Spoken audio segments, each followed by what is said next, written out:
Hey everybody, it's Pastor Steve on the Inner Circle. Hope you're having a great day.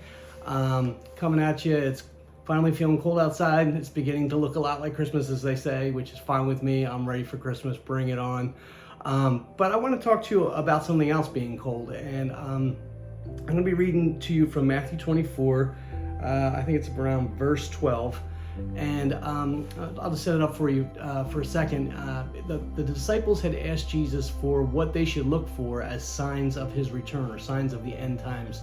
And this Jesus went through a whole long list of things that would happen to signal that his return was near and that they were in the end times. But the thing that stuck out to me is verse 12. It says, "Sin will be rampant everywhere, and the love of many will grow cold." Now, he's not talking about unbelievers here. He's talking about believers. I mean, unbelievers, they don't have any love for the Lord. You know? They have not given their lives over, but he's talking about believers' love growing cold.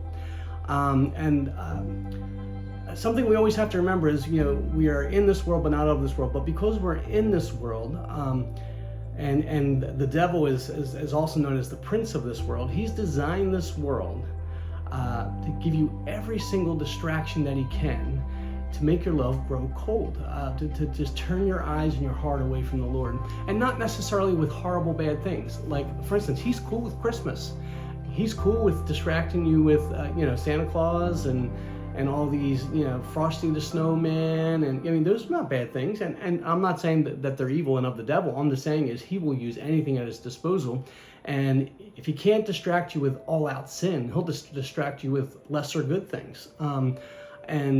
We as believers just have to be aware of that, and we can enjoy the season. We can enjoy, the holiest sacraments of Christmas, but we can also enjoy the lighter, funner things, like Santa Claus, like Frosty and Rudolph, and giving gifts and all that stuff, the food that we eat.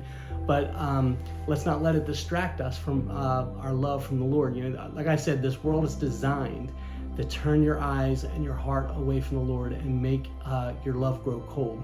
And Jesus expounds a little bit further in Matthew 25 when he tells the parable of the 10 bridesmaids.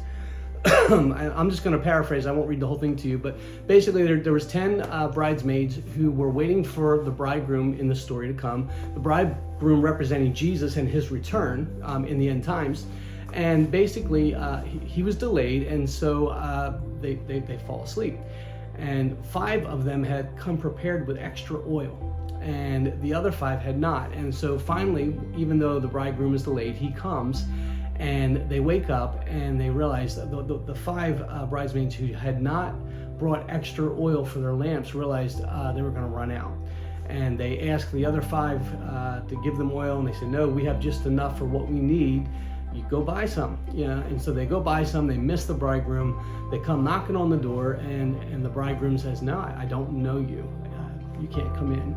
And that sounds harsh if all it is about a bridegroom letting people in, but the symbolism is what you have to get from it. The symbolism is the bridegroom is Jesus, and him coming is his return.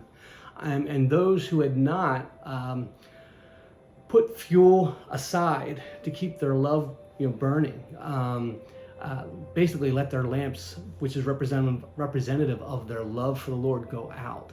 And because their love went out, Jesus says, "I don't know you." But those who had intentionally done the work to keep the fuel there for their love, the flame of their lamps, which is representative of their love for the Lord, they did not get caught unaware, and they kept their love burning for the Lord, and they went in to enjoy their inheritance when he returned. So that parable is how Jesus continues his discourse on the end times. So it's very, very important, also the lamps, the fire in the lamps is what is supposed to represent our love for the Lord. Fire goes out without fuel. And that's the same thing with our love in relationships to marriage. If you've done any kind of marriage books or seminars or any kind of reading like that, they talk about, you have to maintain this relationship with intentional effort, meaning you have to keep putting fuel on the fire of your love. And it works the same exact way in our relationship to the Lord. So we don't want to be caught with our love growing cold because we have not intentionally gone and put fire on the fuel to keep our love burning. And the way we do that is, number one, we spend time with the Lord intimately, personally, and privately. Meaning we spend time reading His Word, we spend time in prayer, we spend time in worship behind closed doors.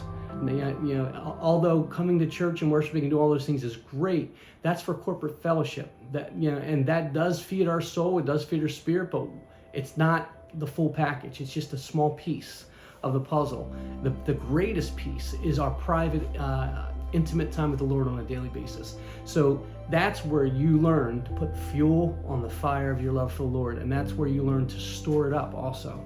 And we do that by spending time with Him in worship, in prayer, and in reading and studying His Word.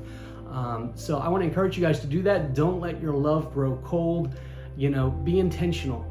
Add fuel to the fire daily, and also, just store it up like those wise bridesmaids who were prepared when he was delayed. All right.